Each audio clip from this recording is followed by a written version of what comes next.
Welcome, David Nicholls. Thanks for coming. David Nicholls. It's a pleasure. Thank you. You're telling a story, a love story, about Emma and Dexter. What is it about?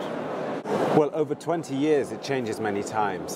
Sometimes it's a friendship, sometimes they don't talk to each other, sometimes they're extremely close.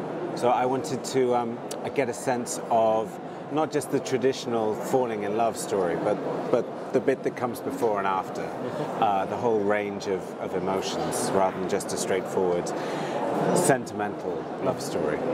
You're telling the story over a period of 20 years? Yeah. And always on the 15th of July. That's right. Why is that? The 15th of July initially is when they graduate from university. That's when they first meet and get to know each other. And I just thought it would be interesting just to take that one midsummer day and see it 20 times and see how things change between 1988 and 2007.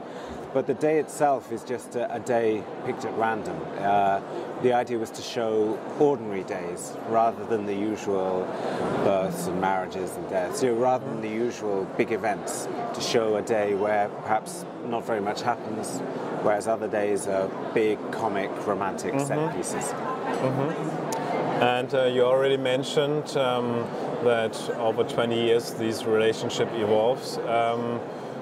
Could you give some examples, mentioning the ups and downs, or?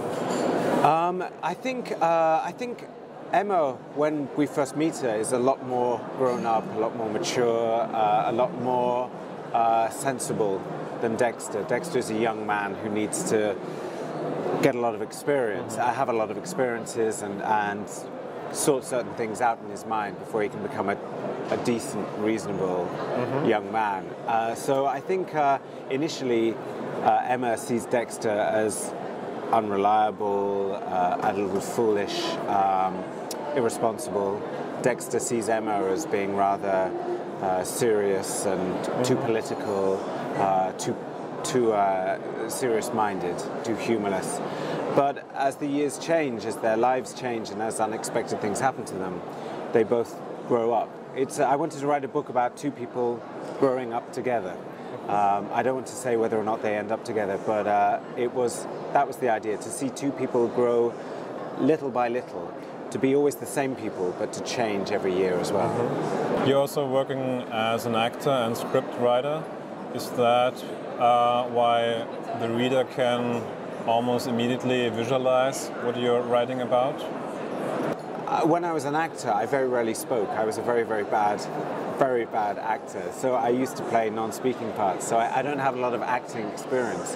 But I do love films. My big love growing up was always books and films. And it's very hard to write fiction, I think, without being a little influenced by film. I like the idea of the dialogue being fun to say. I like there being a spark and humor and speed and a lightness in the dialogue. So I don't think of it. I think of it very much as a book, but I suppose I also tend to think in terms of scenes and dialogue and performance as well. And what about your next project? At the moment, I'm writing a script based on the book for Focus, who are an American studio.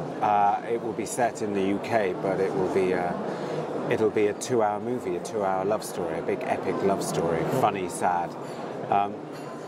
Apart from that, I've been working a lot in British television, and I'm writing some film adaptations of Dickens' Great Expectations and also my own book. Oh. Okay, thank you, Mr. Nicholls. Okay. Great. Thank you very much. Thank you very much.